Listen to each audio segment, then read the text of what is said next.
beberapa permasalahan-permasalahan yang belum terjawabkan.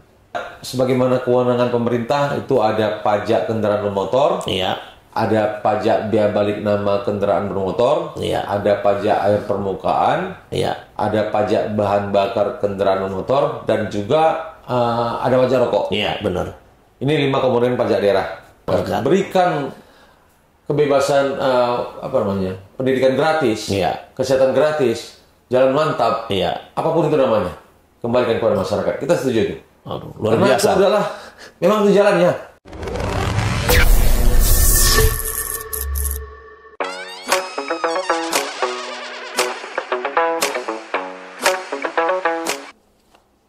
Assalamualaikum warahmatullahi wabarakatuh. Waalaikumsalam warahmatullahi wabarakatuh. Hamdan wa syukranillah, salatan wa salaman ala rasulillah allazi la nabiyya ba'dah ma ba'. Pemirsa, sahabat FDK TV, dimanapun Anda berada, senang hari ini kita bisa bertemu kembali dengan saya, Dr. Haji Ahmad Sampurna, yang merupakan Kepala Laboratorium Fakultas Dakwah dan Komunikasi, sudah hadir di studio podcast FDK TV, Dakwah Membangun Negeri. Bersyukur kita kepada Allah, berselawat kita kepada Muhammad SAW pada siang hari ini. Alhamdulillah kita bisa bertemu kembali untuk bincang-bincang di studio TV podcast FDK TV UIN Sumatera Utara Medan. Telah hadir bersama kita di studio podcast kita yaitu narasumber kita yang tidak asing ya untuk Sumatera Utara. Terlebih-lebih beliau ini baru saja menyelesaikan program doktor di Fakultas Dakwah dan Komunikasi UIN Sumatera Utara Medan, yaitu bersama Bapak kita, Bapak Dr. Haji Ahmad Padli SOS MSP. Selamat siang Pak Padli. Selamat siang Pak Dr. Sampurna. Terima kasih kami telah hadir diundang kemari. Ya, apa kabar Pak Padli hari ini? Alhamdulillah kabar baik. Ya, masih puasa ya? Alhamdulillah masih ya. puasa. Senang kita melihat dengan wajah Pak Padli yang hari ini masih suasana bulan Ramadan ya, melaksanakan ibadah puasa.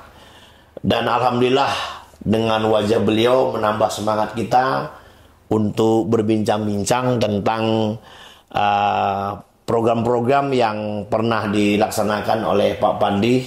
Berketepatan beliau sekarang diamanahkan oleh Bapak Gubernur Sumatera Utara sebagai staf ahli bidang hukum, politik, dan pemerintahan.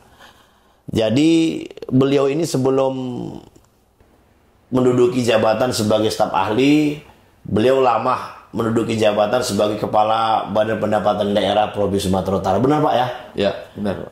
Jadi di situ mungkin beliau banyak lebih menguasai tentang persoalan tentang pendapatan daerah. Yang cukup menarik hari ini, pemirsa FDK TV, beliau menyelesaikan program doktor S3 di Fakultas Dakwah dan Komunikasi UIN Sumatera Utara dengan meraih cum laude. Alhamdulillah pada tanggal 19 Maret yang lalu beliau dipromosikan sebagai doktor komunikasi penyiaran Islam.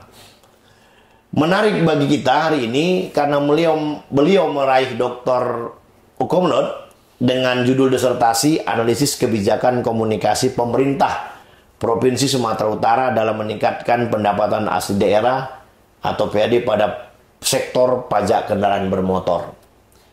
Dan berketepatan sebagai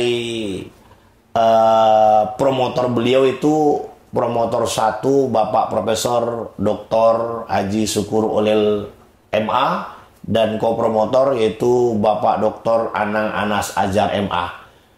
Dan dalam promosi sidang doktor tersebut banyak menuai nilai positif dari peserta yang mengikuti sidang karena ada hal-hal yang menarik yang bisa kita kupas dan kita bincangkan tentang bagaimana wajibnya membayar pajak kendaraan bermotor. Yang hari ini menurut kita pemirsa FDK TV banyak orang yang tak menganggap bayar pajak itu tak penting gitu.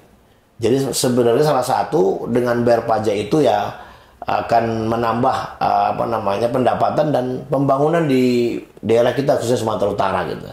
Jadi lewat inilah nanti kita akan dengarkan macam mana pandangan-pandangan dari Pak Fadli sebagai yang pernah menjadi kepala dinas pendapatan dan juga doktor yang meneliti disertasi tentang persoalan pajak kendaraan bermotor bisa menerangkan lebih rinci tentang apa kira-kira masukan, apa kira-kira kendala yang dihadapi semasa beliau waktu menjabat sebagai kepala dinas pendapatan, dan itu nanti bisa menjadi kontribusi yang menarik buat masyarakat Sumatera Utara ya Pak Fadli untuk lebih semangat untuk bayar pajak. Tidak ada istilah punya kereta 4, punya mobil banyak tapi pajak tidak dibayar. Oke, mungkin dengan itu kita persilakan kepada Pak Dr. Ahmad Fadli SOS FSP untuk kira-kira memberikan arahan-arahan tentang seputar dari disertasi yang diteliti beliau, dan lahir satu novelty yang kalau saya lihat dari hasil disertasi itu, ketepatan saya sebagai penguji waktu itu akan melahirkan satu regulasi baru yang mengikat seolah-olah pajak itu mau tidak mau harus dibayar oleh masyarakat khususnya di Sumatera Utara. Kepada Pak Fadli saya persilakan untuk kira-kira bagaimana pandangan-pandangan Pak Fadli tentang persoalan pajak ini. Saya persilakan. Baik, terima kasih Pak Sampurna. Ya, hubungan dengan pertemuan kita hari ini, khususnya saya diberikan topik berkaitan dengan disertasi yang saya tulis mengenai analisis kebijakan komunikasi pemerintah Provinsi Sumatera Utara dalam meningkatkan pendapatan asli daerah. Iya. Yang terkhusus pada sektor pajak kendaraan bermotor. Nah, kenapa saya kemarin menulis mengangkat dari sektor PAD ini, pajak khususnya? Nah, keberlangsungan waktu, keberlamaan dinas di Badan Pendapatan, kita melihat menganalisa beberapa permasalahan-permasalahan yang belum terjawabkan. Padahal keberadaan organisasi Badan Pendapatan itu adalah suatu badan yang memang menjadi pendukung penuh untuk dapat mampu menjawab program pemerintah provinsi yang dibangun berdasarkan RPJMN, RPJMD yang tertuang di dalamnya visi misi pemerintah Provinsi Sumatera Utara, dalam hal ini Bapak Gubernur dan Wakil Gubernur. Dari manakah ruang fiskal untuk dapat mampu menjawab seluruh program itu? Barang tentu dari pajak. Ada 3 komponen PAD di dalamnya: pajak daerah, retribusi daerah, serta pengelolaan kekayaan daerah yang telah dipisahkan. Namun dari ketiga komponen tadi ini, yang paling signifikan memberikan kontribusi adalah pajak kendaraan bermotor. Mungkin kalau kita presentasikan ya Pak Sampurna, terkait dengan PAD, dia pada posisi berkisar di 40% ya. Kontribusi PKB di struktur APBD di PAD sendiri. Nah, berbagai kebijakan telah dilahirkan, diterbitkan oleh pemerintah provinsi, dan kebijakan-kebijakan ini juga sudah dikomunikasikan dalam bentuk-bentuk sebelum era digital maupun sesudah era digital pada saat ini.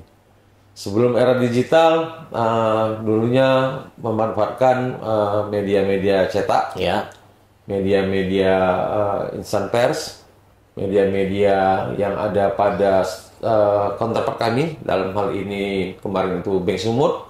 Kita tahu Bank Sumut itu mempunyai ratusan cabang di Sumatera Utara, ratusan KCP yang ada.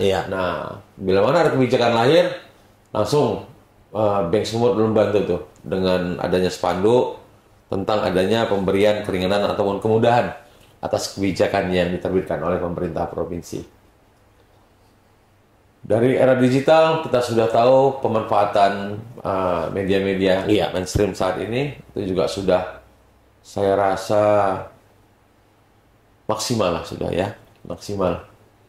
Dengan kemaksimalan hasil kebijakan, regulasi dalam hal ini, dengan maksimalnya komunikasi yang telah dilakukan, apakah sudah terjawab apa yang diinginkan oleh pemerintah provinsi dalam rangka menjawab program kegiatan yang telah disusun sebelumnya? Ya, sedikit Pak Bali, menarik sebenarnya tadi ada beberapa sektor-sektor pajak yang harus dibayar lah kepada pemerintah dari masyarakat, tapi yang benar-benar yang cukup signifikan itu dari pajak kendaraan bermotor berkisar sekitar 40% ya. Jadi bisa nggak kira-kira Pak Pandi jabarkan seberapa kontribusi sebenarnya peran pajak ini terhadap pembangunan daerah? Contoh dari pajak PKB, restoran, perusahaan segala macam. Kira-kira dari kumpulan itu berapa persen lah kira-kira yang bisa untuk maksudnya membagi misalnya untuk pendidikan sekian persen, infrastruktur jalan segala macam. Itu bagaimana klasifikasi pembagiannya dari hasil pajak itu biar bisa dirasakan kepada masyarakat? Baik, terima kasih Pak Sempurna. Ini memang pernyataan yang baik sekali biar masyarakat benar mengerti. Betul tak sangka dia.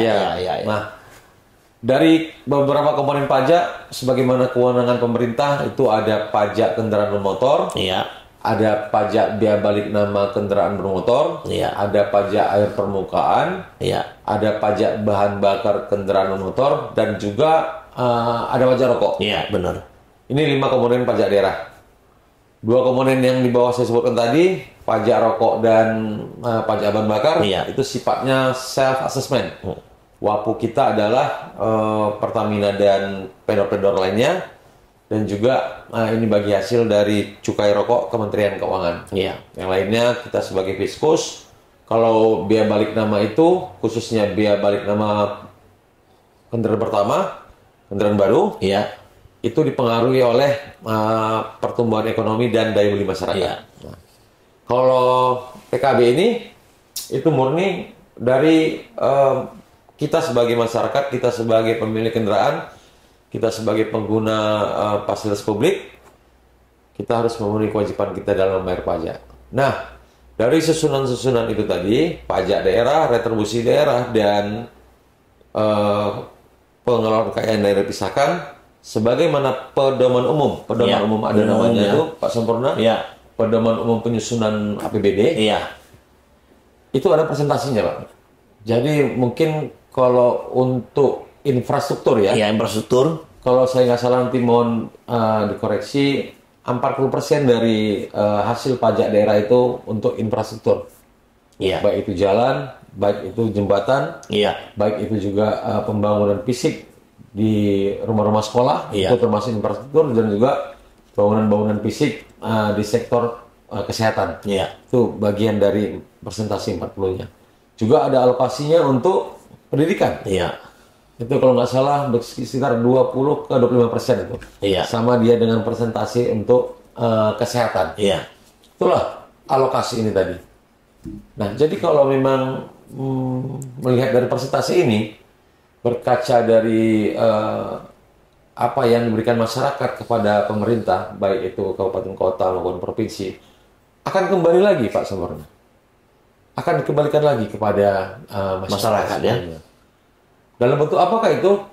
Jalan yang mantap, masyarakat puas akan transportasinya, pendidikan, kesehatan, kesehatan, masyarakat kalau bisa kita usahakan di seluruh provinsi ini masyarakat apa itu istilah baru sekarang itu JUHT ya? JUHT ya. Jadi BPJS yang free itu, mana-mana masyarakat bebas untuk berobat, tanpa dikenakan biaya. Itu adalah program pemerintah. Dari mana? Dari pajak daerah. Juga untuk pendidikan. Dari manakah kami pemerintah memikirkan guru tidak tetap? Itu adalah tanggung jawab kita dari pemerintah. Dari manakah itu? Dari pajak daerah, baik itu dari masyarakat ataupun pajak daerah lain yang memang menjadikan kewenangan pemerintah. Dengan adanya guru bantu, guru tetap, yang menikmati siapa? Kan kita, benar. dalam dunia pendidikan. Fasilitas lainnya, yang ya memang kita sangat-sangat merasakan. Itulah dia kontribusi pajak daerah kepada pemerintah. Pak Sampurna. Baik, terima kasih kepada Pak Pandi. Mungkin cukup menarik ya, kita bisa bincang lagi sedikit. Sebenarnya dari paparan Pak Pandi itu, pemirsa FDK TV dimanapun kita berada, ternyata memang pajak kendaraan bermotor itu cukup cukup punya peran penting dalam membangun daerah kita khususnya di Sumatera Utara ini. Tinggal lagi hari ini dapat kita lihat banyak memang masyarakat yang memang Pak Pandi ya macam tak peduli dengan pajak kendaraan bermotor ini. Satu contoh, satu rumah itu kadang-kadang sepeda motornya ada 4, ada 3, kadang-kadang cuma 1 yang dibayar, ya kan Pak Pandi kan. Aneh, betul bahasa yang sering disebut orang, beli mobil bisa, beli sepeda motor bisa, tapi bayar pajak tak bisa. Ini sama kasus seperti zakat ini, zakat. Kalau dalam hukum Islam itu bayar zakat wajib yang sudah cukup aul dan nisabnya. Banyak orang punya sawit 100 hektar, rumahnya mewah, emas berkilo, tapi tak bayar zakat. Nah ini persis ini. Jadi zakat itu beda dengan pajak memang, tapi hampir sama dia. Wajib bagi yang mampu. Kalau pajak ini kan juga kalau sudah memang wajib dibayar karena ada kemampuan dari harta kekayaan yang dimiliki gitu ya.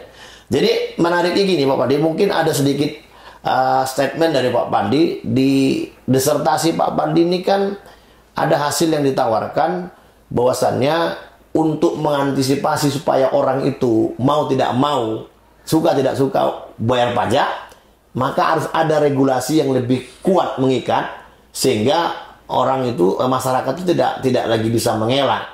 Persis yang seperti Pak Pandi sering bincang-bincang dengan saya dulu masa Covid, ya orang mau naik pesawat wajib ada apa namanya istilahnya barcode ataupun harus vaksin ya. Kalau tidak bisa ada sertifikat vaksin Covid, dia tidak bisa naik pesawat. Yang mau nggak mau orang harus vaksin itu kan. Nah begitu juga lagi pajak, mau tak mau orang wajib pajak. Apalagi ini sekarang lagi marak di medsos, termasuk TikTok, FB.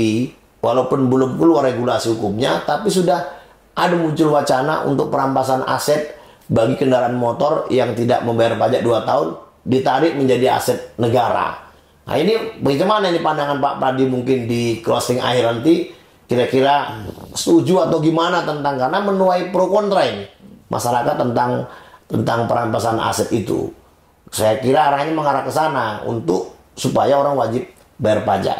Kira-kira gimana nih Pak Pandi? Baik, terima kasih Pak Sampurna. Menarik nih tentang jadi jatuh-jatuhnya kepada ketaatan ini. Iya, ketaatan. Ketaatan kita sebagai masyarakat dalam memenuhi kewajiban kita membayar pajak, kan gitu ya? Iya.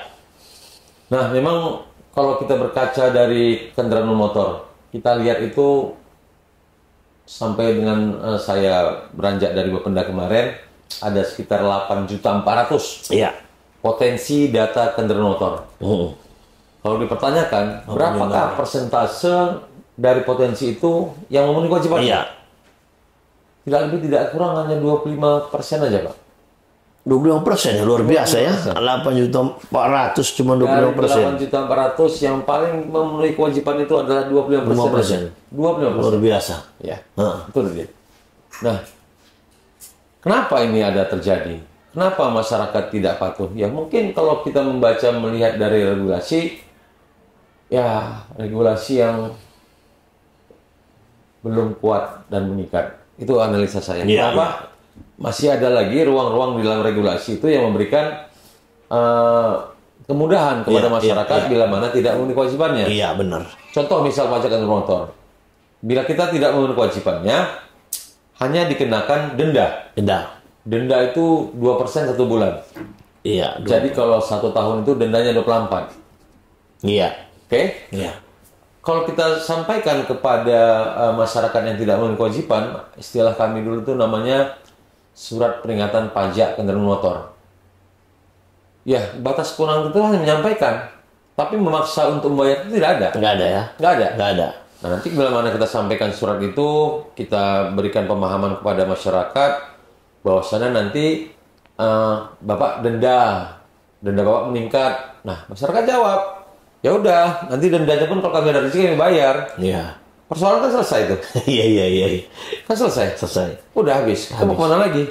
memang di klausul-klausul turunan dari undang-undang tersebut ada upaya paksa, ada upaya sita. Iya. Tapi sebelum memenuhi kriteria penyitaan, Iya. pemerintah juga harus memberikan surat peringatan pertama, surat peringatan kedua, surat peringatan ketiga. Iya. Baru bisa melakukan langkah-langkah lanjut penyitaan namanya. Iya, betul. Itu pun ASN yang terkait harus dibekali sertifikasi jurusita. Oh, jurusita namanya. Harus punya dulu sebelum dia penyidik pegawai negeri sipil, dia selanjutnya harus punya jurusita. Itu kan tahapan-tahapan yang panjang dan lama. Iya.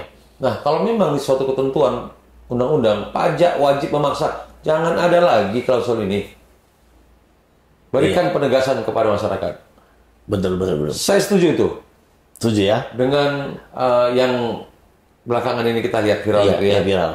Tapi dengan ketegasan itu, pemerintah hadir memberikan hasil yang jelas juga kepada masyarakat. Dan pelaksanaan ketentuan itu ya Merata ya? merata lah. Tidak ada tebang pilih. Jangan adalah eksekusi tebang pilih. Benar. Jangan ke bawah, Iya. tapi juga ke atas. Iya. Perlakuan sama. Benar. Hasil yang didapat oleh pemerintah kembalikan kepada masyarakat. Berikan kebebasan pendidikan gratis, Iya. kesehatan gratis, jalan mantap, Iya. apapun itu namanya, kembalikan kepada masyarakat. Kita setuju itu. Aduh, luar Karena biasa. itu adalah memang itu jalannya Gitu ya? untuk meningkatkan penerimaan kita dari pajak. Kalau kita pernah mendengar apa yang pernah disampaikan oleh Bu Sri Mulyani, tidak ada satu pemerintahan yang kuat tanpa kontribusi dari pajak. Itu dia. Luar biasa. Jadi memang menarik ini ya pemirsa FDK TV cerita tentang pajak ini karena memang Pak Ahmad Pradi memang orang yang mumpuni di bidangnya. Ketepatan beliau juga menulis disertasi tentang analisis kebijakan komunikasi pemerintah Provinsi Sumatera Utara dalam meningkatkan pendapatan hasil daerah sektor pajak kendaraan bermotor. Memang ketepatan beliau ini kuliah di komunikasi penyiaran Islam, perlu juga lah memang nampaknya Pak Pandi ini dimasukkan nuansa-nuansa keislaman itu kepada masyarakat untuk disosialisasikan betapa pentingnya berpajak secara hukum.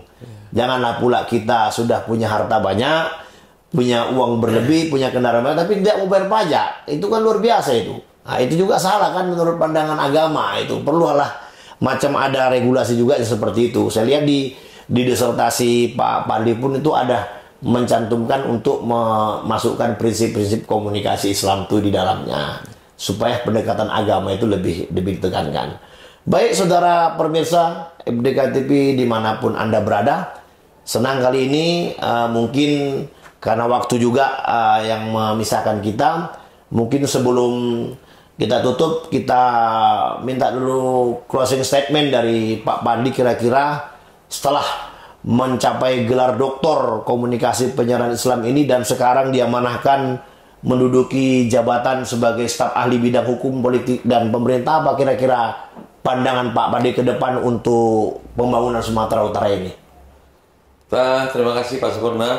Saya berharap mencoba kalau diperkenankan nantinya hasil disertasi saya ini bisa menjadi satu regulasi yang kami lahirkan di pemerintah provinsi dalam rangka peningkatan pendapatan hasil daerah dari sektor pajak daerah. Artinya berpikir bersama OPD terkait, kita lahirkan satu regulasi yang kuat dan memaksa. Memang harus kita paksa masyarakat. Iya, benar-benar. Memenuhi kewajibannya. Karena gini Pak Sempurna, kalau fasilitas publik tidak memenuhi standar, iya, masyarakat marah dan merepet-repet kepada pemerintah. Iya, benar. Sementara pemerintah bisa melakukan perbaikan-perbaikan tersebut dari uang yang didapat dari pajak. Benar. Nah, memang harus kita, kalau bahasa namanya kita gas nih masyarakat. Tegas ya. Tapi gas itu ya secara positif. Iya. Dan hasilnya memang kita harus tunjukkan kepada masyarakat, inilah apa yang masyarakat berikan kepada pemerintah, kita kembalikan lagi kepada masyarakat dalam bentuk nyatanya. Demikian Pak. Baik, terima kasih kepada Pak Pandi atas closing statement-nya. Ya, kita berharap juga dengan pemerintahan Pak Prabowo hari ini kita bisa merasakanlah rakyat ini memang artinya apa yang diharapkan oleh pemerintah dari rakyat dan juga itu kembali kepada rakyat, termasuk dalam pembangunan untuk segala bidang lah yang ada di negara Republik Indonesia ini, khususnya di wilayah Sumatera Utara. Terima kasih kepada Pak Pardi, mudah-mudahan Pak Pardi tetap sehat. Amin. Dan kita doakan karirnya ke depan makin baik dan sehat-sehat bersama keluarga. Dan alhamdulillah dengan mencapai gelar doktor ini, saya kira Pak Pardi ilmunya bisa dikembangkan, khusus memang tentang pendapatan hasil daerah ini atau pajak, karena memang beliau terus saya lihat menguasai benar tentang persoalan sektor pajak kendaraan bermotor ini. Barangkali demikian saya sebagai host kepala FDK TV mengucapkan banyak terima kasih kepada pemirsa dimanapun Anda berada di suasana Ramadan ini. Mudah-mudahan puasa kita nanti bisa sampai kepada finish di akhir Ramadan, mencapai Syawal kita dalam keadaan sehat walafiat. Amin. Barangkali demikian kami hari bincang-bincang ini, dan kita tutup dengan baca hamdalah. Alhamdulillahirrahmanirrahim. Wassalamualaikum warahmatullahi wabarakatuh. Waalaikumsalam warahmatullahi wabarakatuh.